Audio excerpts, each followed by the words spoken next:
Welcome, TNA fans, WWE fans, and wrestling fans all alike. Silver Saturn here, and for those of you who are actually fans of my video game reviews, there's been a slight change in programming. My editing software, I am having problems with my codec, and that's why all of my reviews have been put to a halt. I can't see the preview video, but I'm working on that. I'm going to have to downgrade a lot of my software, but a review will be up. I was going to put a Black Ops video the week after the game came out, but it never got finished because of the codec problem, and I had some problems uploading some other video game reviews because of copyright issues. But I'm working on that, I'm doing my best. But if you're a wrestling fan, this is going to be a nice treat for you. I figure, why let my channel waste away when I can do other videos? I can talk about sports, I can talk about all this other stuff. So yeah, I took down a couple of notes while watching TNA, and I subjected myself to the horrors of this episode. But you know, I try with TNA. I try to support them, and you know, they're a really young company. You know what I mean? So without further ado, let me stop babbling. Let me tell you what happened. Okay. The first segment was a segment of Hulk Hogan, AJ Styles and Fortune, let's see, Mr. Anderson, and I believe Sting, yeah. To be honest, I thought the segment was just a huge cluster. There was no need for AJ to come out there. In fact, when he came out there with Fortune, all he was saying was that he agrees with Sting and that, you know, he was just really goody-goody, you know. And I want AJ to be a face. He's my favorite wrestler in TNA and the entire industry, but there was no purpose of having him out there. And part of the problem, I think, the reason why they had all those people out there is because TNA, if you didn't know, they're paid by appearance. It's not like WWE or the NBA where you have a couple of years in the contract, they pay you whatever.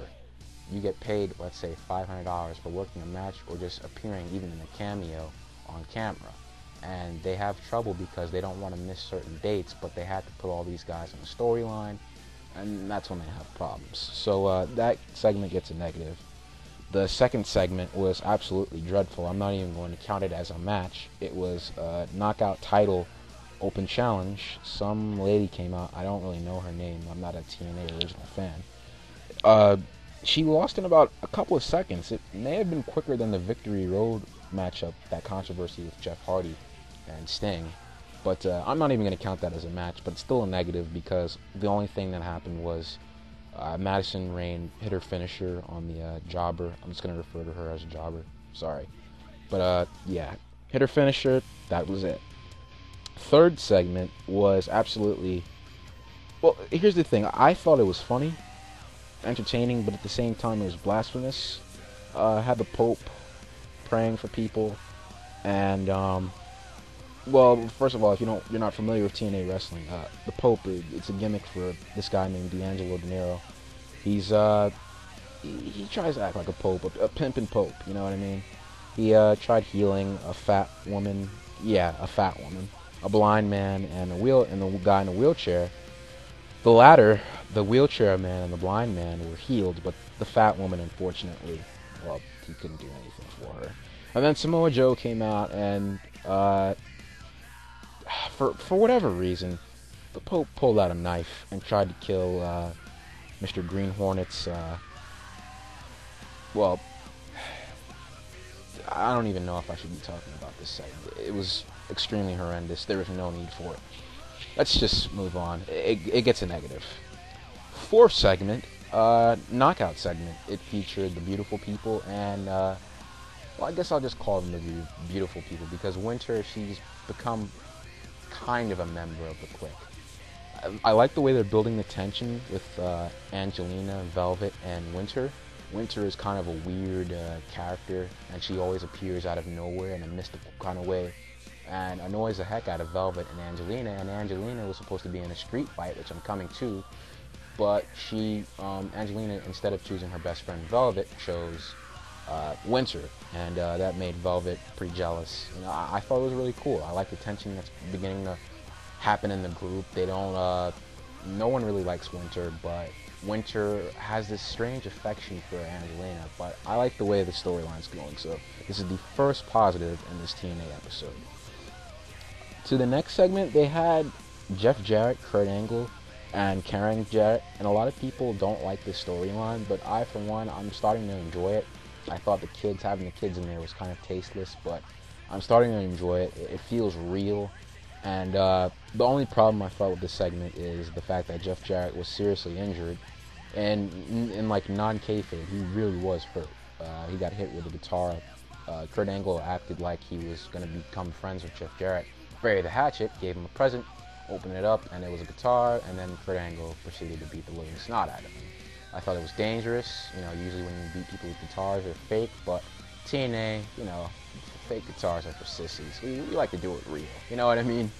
So other than that, I thought it was a positive segment. It was nice. And on to the next segment, which was pretty bad.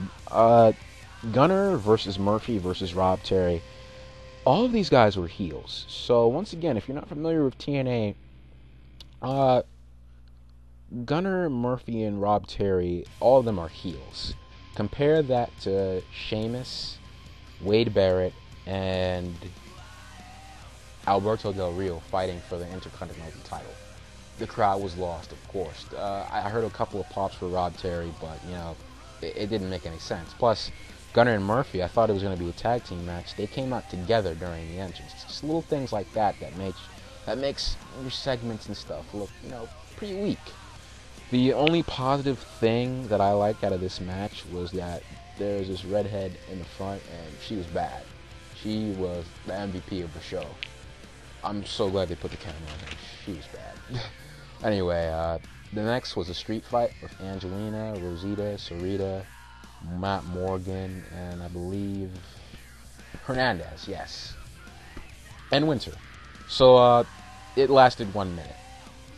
It's a shame. It only lasted 1 minute. They didn't use street fight rules, really. I mean, the only thing that happened was Hernandez and Matt Morgan were fighting in the ring just for a bit, and all the girls were out beating each other up on the outside. There was no weapons. It didn't feel like a street fight. It was just ridiculous. It was short and served no purpose. And I don't even remember who won the match. I am so sorry. It's so unprofessional. But the segment was bad anyway, so it's not like it even matters. Fatal 4-way at the end. AJ Styles versus RVD versus Mr. Anderson versus Bully Ray. This was a great match. It was very fast-paced, and I felt extremely sad because it showed off the talents of TNA, but it also showed that, I felt sad. It felt bad because these guys are really talented. They're flipping all over the place.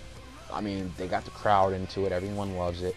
It made even Bully Ray look good, but it's just the way TNA is run, and I was very, not depressed, but I felt really bad. And but the match was great. It was a little short though. It was 6 minutes. That's the only negative on it, but otherwise a positive segment. TNA this week wasn't very good. 3-16-11. I really don't know what to say. There was only 14 minutes of wrestling. I jotted it down. And for a show that's called Total Nonstop Action, that really doesn't make any sense, 14 minutes of wrestling is unacceptable, especially if you're calling yourselves one of the best wrestling companies in the world. Your Total Nonstop Action. Matches lasting 1 minute, under a minute, is absolutely ridiculous. And yeah, the problem, like I mentioned before, I alluded to before, that since the superstars are paid by appearance type of thing, I think that hinders the contracts, but TNA isn't a very big company to begin with, so I don't think there's anything they can do about it. But it's a shame because, like I said, they have some talented guys. I actually like their roster better. I don't like the gimmicks better than WWE, but I like the wrestlers better in TNA, and they just don't really use them. They don't know how to use them. Since people come in, you pay them by appearance, you can't have them in good storylines. And the worst storyline I'd say so far is probably the Samoa Joe Green Hornet, and yes, I did say Green Hornet.